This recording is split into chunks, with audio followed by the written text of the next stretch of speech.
Hello everyone, welcome to Valluri వారి వంటలు. ఈరోజు మనము జస్ట్ మీల్ మేకర్తో ఒక కర్రీ చేసుకుందామే. ఏమేమి కావాలి అంటే ఇంగ్రీడియంట్స్ ముందుగా చిన్న చిన్న మీల్ మేకర్, పెద్ద వద్దండి, చిన్నవి తెచ్చుకోండి. ఈ మీల్ మేకర్ని కొంచెం వేడి నీళ్ళు వేసి ఓ 10 నిమిషాలు నానబెడితే చాలు, ఇలా వచ్చేస్తాయి. దాంతోపాటు ఏం అవసరం లేదండి, కొంచెం చిన్నగా నేనేం చేశాను, 4 పల్లీలు, అంత నువ్వులు అంత కొబ్బరి వేసి వేయించి గ్రైండ్ చేసి పెట్టాను. కారము, ఉప్పు, పసుపు, ధనియా పౌడరు 2 స్పూన్లు, కొత్తిమీర, తర్వాత ఆవాలు, జీలకర్ర పోపుకి. కాస్త వేడెక్కిందంటే చిట్పట అనేటట్టు నూనె వేడింది అనుకోండి, 4 స్పూన్లు నూనె వేసుకోండి. ఆవాలు, జీలకర్ర. పక్కన నా కుక్క కూడా విధిస్తుంది, ఓకే ఓకే అంటుంది అది కూడా.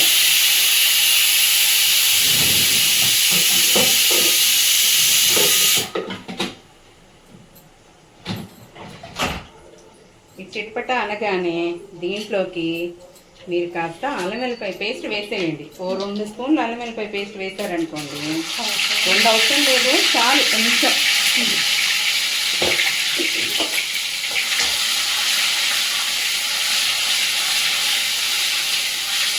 దీంట్లో ఆనియన్స్ వేయరండి?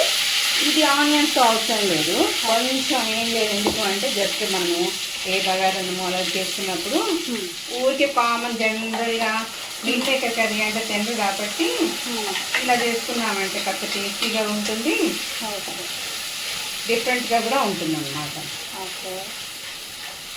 ఈ మసాలా వేసేసి కొంచెం ఉడకాలి. ఈ మసాలా పచ్చిదనం పోయిందనుకో, పోయింది అంటే ఆ మీల్ మేకర్ వేసేసి ఓ 10 మినిట్స్, ఎంత ఫ్రాక్షన్ ఆఫ్ సెకండ్స్ మీకు కర్రీ ప్రిపేర్ అయిపోతుంది.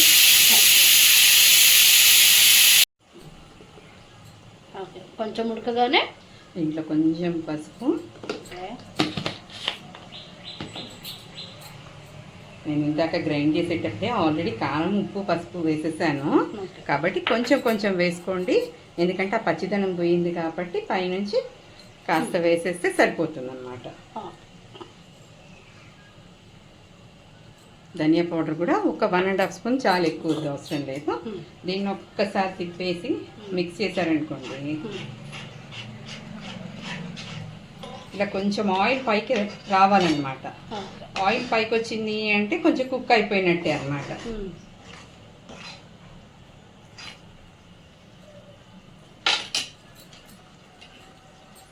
అట్లా వాటర్ ఏమైనా పోయాలా?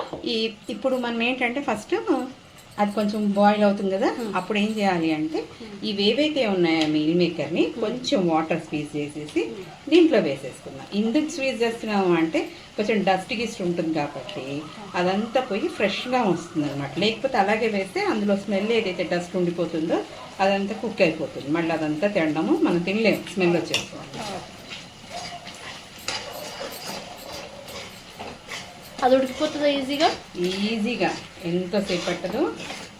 దీంట్లో కావాలి అంటే మామూలుగా అయితే కొంచెం మంది చింతపండు వేసుకుంటారు, లేదంటే పైనుంచి నిమ్మకాయ వేసుకోవచ్చు, లేదంటే ఓ 2 స్పూన్లు పెరిగేసుకున్నారనుకోండి ఇంకా కమ్మగా ఉంటుంది. కొంచెం సిమ్లో పెట్టుకోండి.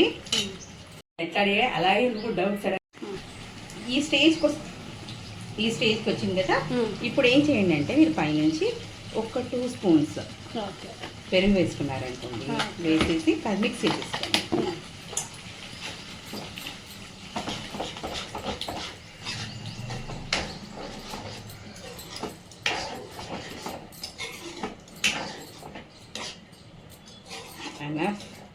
చూసారా? ఇప్పుడు దీన్ని ఇంకా ఇది కుక్ అవుతుంది, ఒక 2 మినిట్స్